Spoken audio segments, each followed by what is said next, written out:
mnapita kwenye mji mnakuta magunia ya bangi. Unaenda kwenye mji mwingine unakuta magunia ya bangi na madawa ya kulevya.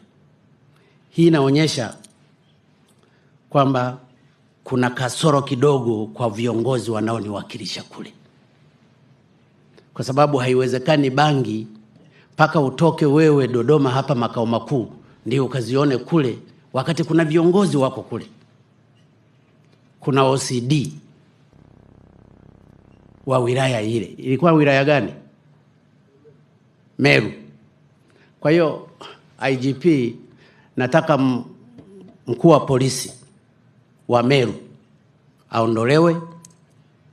Ofisa usalama DSO wa Meru aondoke. Nani mwingine anayehusika na ulinzi pale? Maana yake hawakutimiza wajibu wao. Wale wote hasa Meru, wale wanaojua kushikashika polisi, jina nani anayemfuatia polisi ni CID nani? CCID, wote watoke na ikiwezekana wawe demoted. Hatuwezi tukaenda kwa utaratibu huo.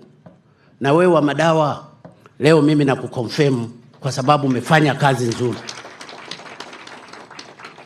Mimi nataka mambo yaonekane,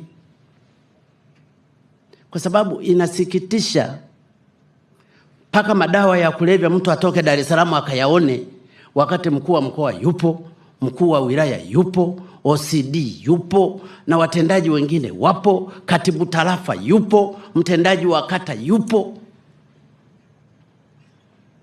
Lazima ujue kuna syndicate ya aina fulani ambapo baadhi ya wateuliwa hawakutimiza wajibu wao.